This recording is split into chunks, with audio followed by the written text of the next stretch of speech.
شکار ہے۔ اور 5 اگست کے اس ظالمانہ فیصلے کے بعد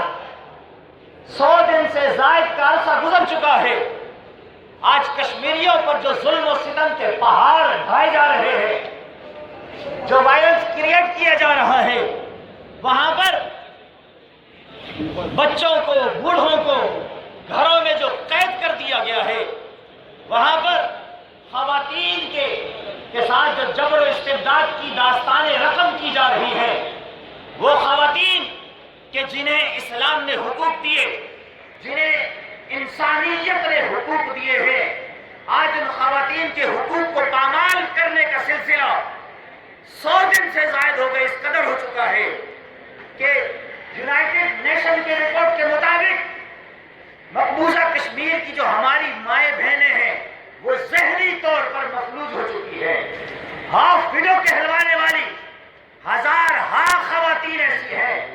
سینکڑوں خواتین ایسی ہیں جنہیں خبر نہیں ہے کہ ان کے شوہر پابند سلاسل ہیں یا ان کے شوہر شہادت کا مرتبہ پا چکے ہیں۔ میرے عزیز ہم وطنوں، آج ہم یہ بتانا چاہتے ہیں پوری دنیا کو کہ کشمیر پر آخر یہ ظلم کب تک ہوتا رہے گا، یہ ظلم کی داستانیں کب تک رقم کی جاتی رہیں گی۔ ہندوستان چہ جائے کہ پاکستان سے 7 گنا بڑی طاقت ہے، ان کے پاس فوج کی بھی کثرت ہے، ان کے پاس اسلحے کی بھی کثرت ہے، لیکن یاد رکھ اے بھارتی حکمرانوں، تمہیں خبر نہیں ہے کہ مسلمان کی طاقت ایٹم سے نہیں ہوتی، مسلمان کی طاقت اسلام سے ہوتی ہے۔ اے بھارت، تو نے دیکھا نہیں جب بھی مسلمانوں پر کڑا وقت آیا،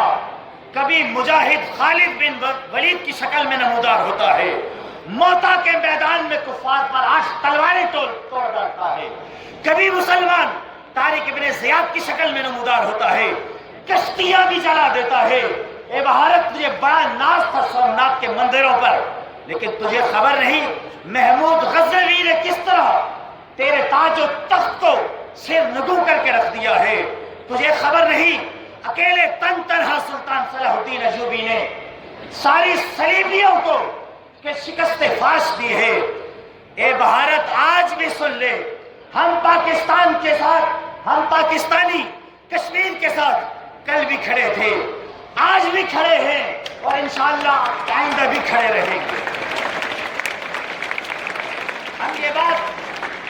بتا دینا چاہتے ہیں کہ ہمارے حکمران، ہماری آرمی، ہماری پاک بحریہ، ہماری ایئر فورس کا اور ایک ایک نوجوان، ایک ایک خاتون، ایک ایک بوڑھا، ایک ایک بچہ اور ایک ایک ہمارے ملک کے وطن عزیز کا ایک ایک طالب علم، وہ سلطان صلاح الدین ایوبی بھی ہے، وہ طارق ابن زیاد بھی ہے اور وہ خالد کی تلوار بھی ہے۔ اگر ہمارے صبر سے نہ کھیلو،